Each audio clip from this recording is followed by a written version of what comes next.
নমস্কার। অন্নপূর্ণা ভান্ডার সম্পর্কিত একটি খুবই গুরুত্বপূর্ণ আপডেট আজ সামনে এসেছে।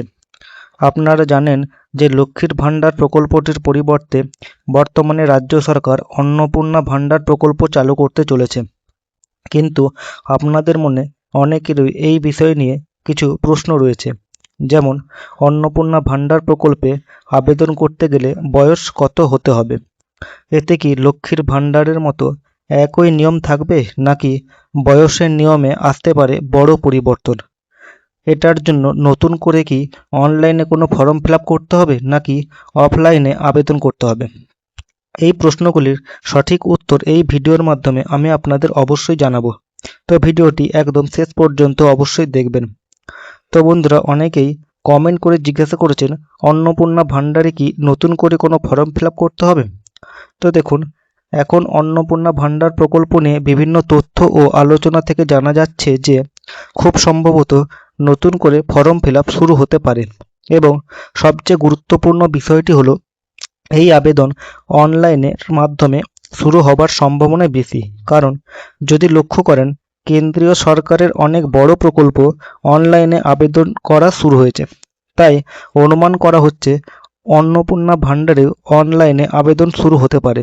এবং এখানেই একটা প্রশ্ন হচ্ছে যে অফলাইনেও কি ফর্ম ফিল আপ করার কোনো সুযোগ থাকবে? তো দেখুন, শুধু অনলাইনে নয়, অনেক সময় দেখা যায় ক্যাম্পের মাধ্যমে অফলাইনেও ফর্ম জমা নেওয়া হয়। তাই 9 তারিখ সরকার গঠন হওয়ার পর শেষ পর্যন্ত সরকার কী সিদ্ধান্ত নেয় সেটাই এখানে চূড়ান্ত বিষয় হবে। এখন এখানে একটি গুরুত্বপূর্ণ প্রশ্ন হলো, অনেকে বলছেন যে পুরনো লক্ষ্মীর ভান্ডার তালিকা থেকে কি অন্নপূর্ণা ভান্ডারের টাকা ঢুকবে? যদি সত্যই এমনটা হয়, তাহলে যারা আগে থেকেই লক্ষ্মীর ভান্ডারের সুবিধা পাচ্ছেন তারা সরাসরি নতুন প্রকল্পের সুবিধা পেয়ে যেতে পারেন।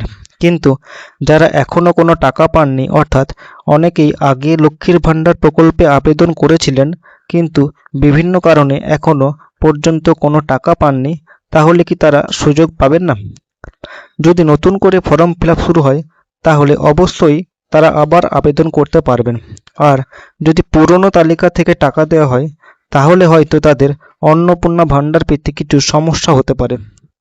এখন আসি সবচেয়ে গুরুত্বপূর্ণ একটি বিষয় নিয়ে, অন্নপূর্ণা ভান্ডারের জন্য বয়স কত হতে হবে। তো প্রথমেই দেখে নেওয়া যাক লক্ষ্মীর ভান্ডারের নিয়মে কি ছিল।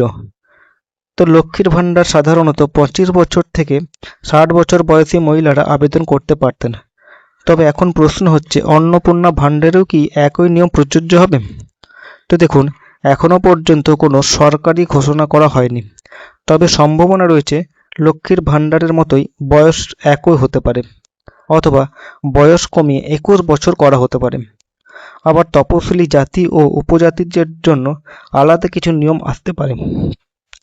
এখন সোশ্যাল মিডিয়ায় অনেক ধরনের খবর ছড়াচ্ছে যে 21 বছর বয়স হলেই সবাই টাকা পাবে।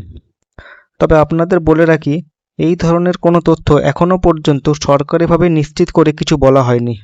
তাই অনুরোধ করছি, সরকারি ঘোষণা না আসা পর্যন্ত কোনো ভুয়ো খবরে বিশ্বাস করবেন না।